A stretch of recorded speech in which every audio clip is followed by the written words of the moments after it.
হ্যাঁ, চাকরি থেকে বের করে দিয়েছি। তার বিরুদ্ধে তদন্ত হবে, কি আছে দেখা হবে।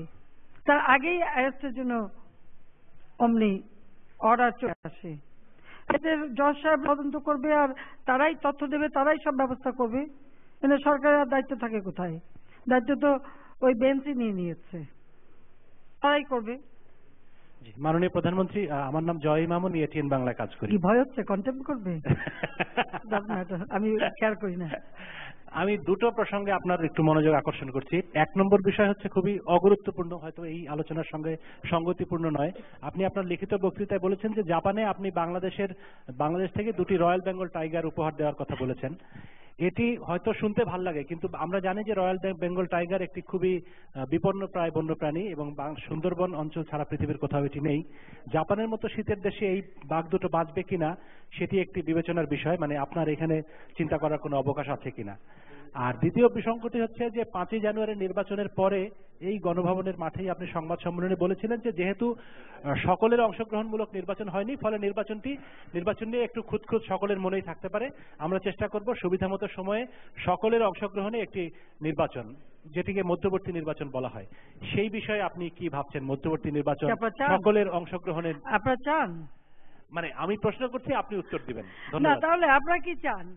আবার জ্বালাও পোড়াও, আবার খুন খারাপি, আবার ওরকম একটা সিচুয়েশন তৈরি হোক চান? তাহলে খুব ভালো, দিয়ে দেবো। আমার কি, আমার কিছু আসে যায় না। বলেন, চাইলে চান আপনারা বলেন, কথা আমি দিয়ে দিতে পারি, কিন্তু তাতে কার লাভ হবে? বলেন। যারা খুনি, দুর্নীতিবাজ, অবৈধভাবে একসময় যারা ক্ষমতা দখল করেছিল, তারা ক্ষমতা আসলে দেশের কি অবস্থা হয়? মানে আপনারা যদি আবার 2001 থেকে 2006 ওই পর্যায়ে ফিরে যেতে চান, খুব ভালো কথা। আর নির্বাচন দিলে তা আসবে, সে গ্যারান্টি কোথায়? তাদের এই কনফিডেন্স নাই কেন? অথবা কাদের পরামর্শ, কে ইশারা দিল যে নির্বাচনে না আসলে নির্বাচন হবে না?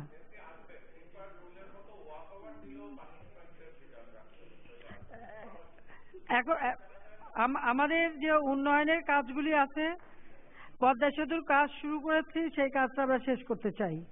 কারণ আমরা জানি যে আন্তরিকতা নিয়ে আমি কাজ করব বাংলাদেশের জন্য, এই আন্তরিকতা নিয়ে কেউ কাজ করবে না, এটা মনে রেখে দিয়েন। কারণ আমার জন্ম এই বাংলাদেশের মাটিতে, কাজে এটা মনে রাখবেন। আর দ্বিতীয়টা হচ্ছে আপনার রয়্যাল বেঙ্গল টাইগারের ওখানে শীতের দেশে বসবাস, আমি খুব দুঃখিত।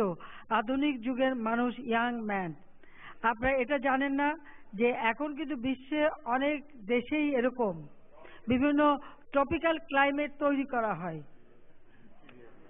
ট্রপিক্যাল ক্লাইমেট তৈরি করা হয় ঠিক যে দেশের যে টেম্পারেচারে যে মানে জীবজন্তু পাখি পশু বাস করে, ঠিক সেই টেম্পারেচার দিয়ে সেইভাবেই কিন্তু তারা তৈরি করে এবং ওইভাবেই কিন্তু মানে লালন পালন করে।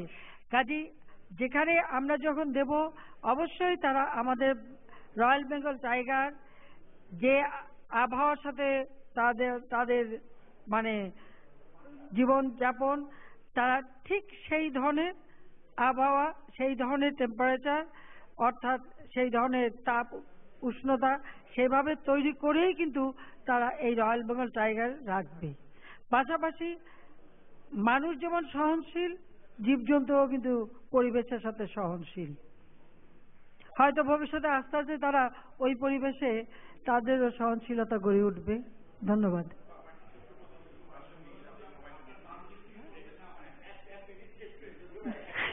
ডান দিক, আমি ধর বামপন্থী হয়ে গেছি, কি করবো?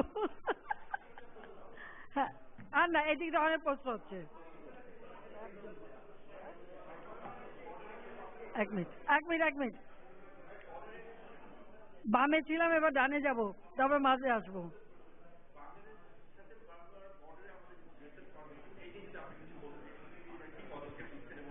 না, আমরা যা যা পদক্ষেপ নেওয়ার সব নিচ্ছি। সেখানে আমাদের যারা মিসিং ছিল তাদের পাওয়া গেছে, একজন মারা গেছে, তার ডেড বডি অলরেডি আমাদের অফিসার সেখানে চলে গেছে, বিজিবির কাজে। সেখানে মিয়ানমারের সাথেও তাদের বর্ডার গার্ড এবং বর্ডার পুলিশের সাথে আলোচনা এবং সেখান থেকে ডেড বডি আনার ব্যবস্থা, সেগুলো আমরা মানে অলরেডি করা হচ্ছে।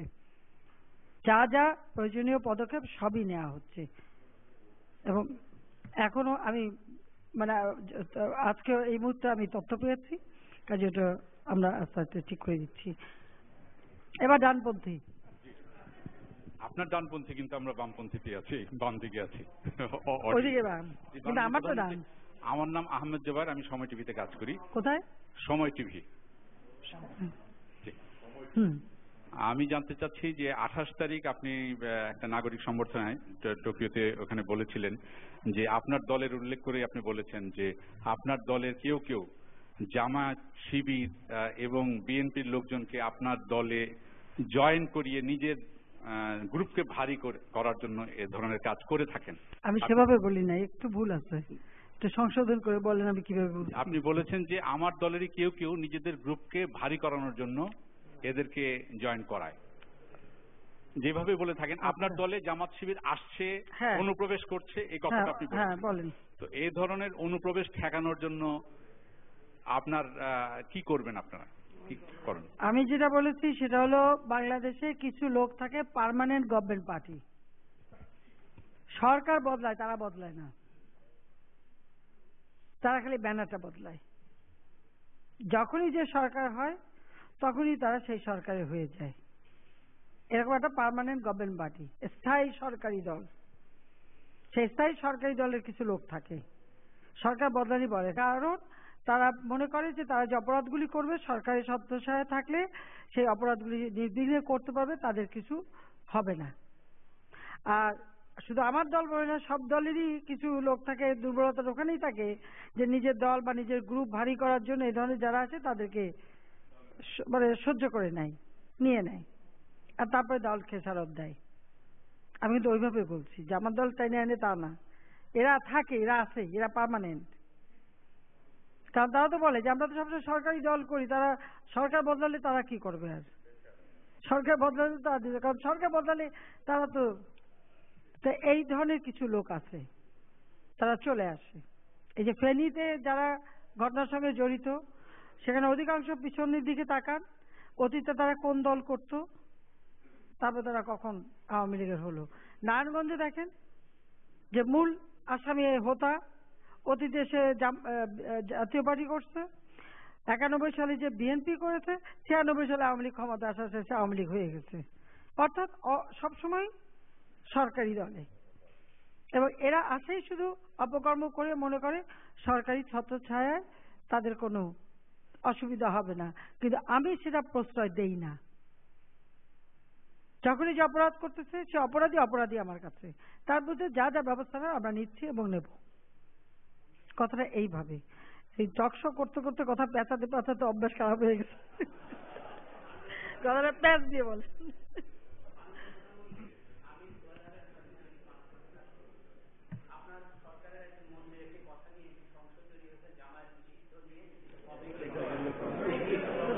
আবার কেন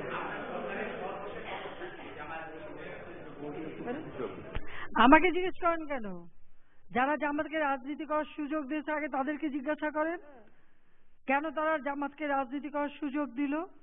আর জামাতকে যখন রাজনীতি করার সুযোগ দেওয়া হলো, জামাতকে যখন সংগঠন হিসেবে স্বীকৃতি দেওয়া হলো, জামাতকে যখন এখানে ফেরত নিয়ে আসা হলো, সদর রহমানের প্রশংসা করে ওই সময় কারা কয়টা আর্টিকেল লিখছে, বিবৃতি দিছে, বক্তৃতা দিছে, কি করছে সেগুলো আগে খুঁজে বের করেন, আগে সেটা বের করেন, গোড়ায় হাত দেন, তারপরে না এটা ধরবেন। আমি তো এসে বিচার করছি, কিন্তু এদেরকে এনে এই যে স্থায়ী বন্দোবস্ত করা এটা কারা করেছিল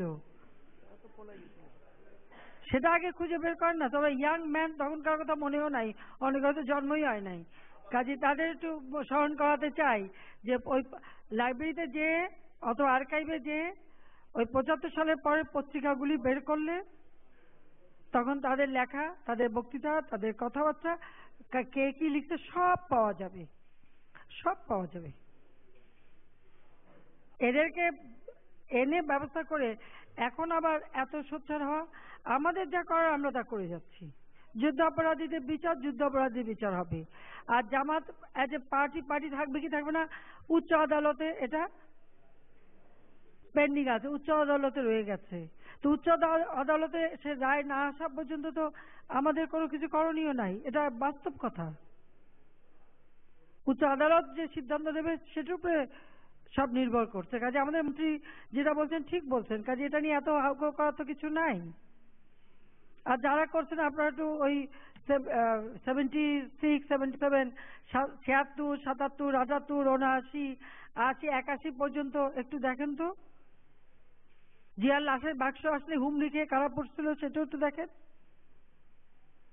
যে ওই জামাতে স্বীকৃতি দিয়ে গেছে, রাজনীতিক সুযোগ দিতে, তাকে সম্মান দেখার জন্য কারা বেশি উদ্বেলিত হয়েছিল সেটা একটু খোঁজ করে বের করেন না, গোড়াতে ধরেন না, তাহলে তো অনেক কিছু ক্লিয়ার হয়ে যাবে।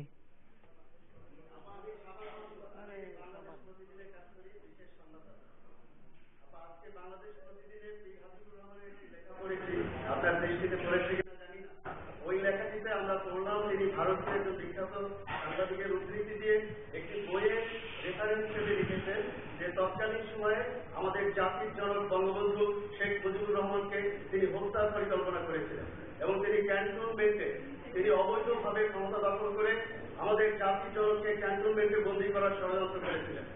আপনি এই লেখাটি যদি পড়ে থাকেন অথবা এই বিষয়ে আপনার ব্যাখ্যাটি কি?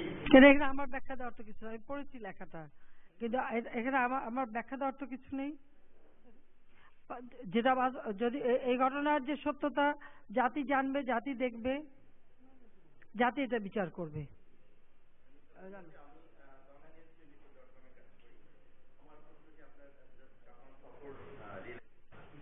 আমরা জেনেছি যে $6 বিলিয়ন পাওয়া যাচ্ছে এবং এটা বাংলাদেশের মোট বাজেটের গত বছরের বাজেটের 1/5, অনেক টাকা।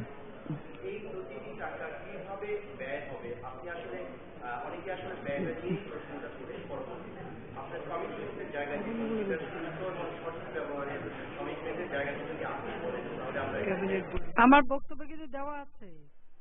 আমাদের প্রজেক্টগুলি আমরা সিলেক্ট করব জাপানের সঙ্গে আলাপ আলোচনা করেই, তাদের একটা এক্সপার্ট গ্রুপও আসবে এবং আমরা কোথায় কোথায় কোন কোন প্রজেক্ট আমরা সব থেকে অগ্রাধিকার দেব সেগুলি ইতিমধ্যে কিছু প্রজেক্ট আমরা ঠিক করেছি, আরো কিছু প্রজেক্ট আমরা নেব এবং নিয়ে সেগুলি দেখে আমরা কাজগুলি করব এবং অবশ্যই টাকা যাতে ব্যয় হয় সেটা ব্যবস্থা অবশ্যই আমরা নেব, নিয়ে দ্রুত এগুলি আমরা কার্যকর করব। কারণ অনেকগুলি প্রজেক্ট আছে যেগুলি বিশাল অঙ্কের টাকা দরকার, যেগুলি আমরা এখনো করে উঠতে পারিনি, আমরা সেগুলি এখন নির্দিষ্ট করেছি, আমরা সেটা করব। যেমন পানি চুক্তি যখন করেছিলাম ভারতের সাথে তখনই কিন্তু গঙ্গা ব্যারেজ করার কথা, এবং যদিও এখানে ভারতকেও এর মধ্যে ইনভলভ করতে হবে কারণ উজানে তাদের যেহেতু পানি তাদেরকে রাখতে হবে, পাশাপাশি জাপানের এই টাকা। তারপর আমাদের ইস্টার্ন বাইপাস, এটা কাজ আমরা শুরু করেছিলাম, পরবর্তীতে তার এগোয়নি। এখানে রেল লাইন এবং সড়ক, জলপথ সব মিলে আমরা একবার গোটা ঢাকাটাকে একটা রিং রোডের মতো করে সেখানে নিয়ে আসতে চাই। ঢাকার যে 4টা নদী, বুড়িগঙ্গা, তুরাগ,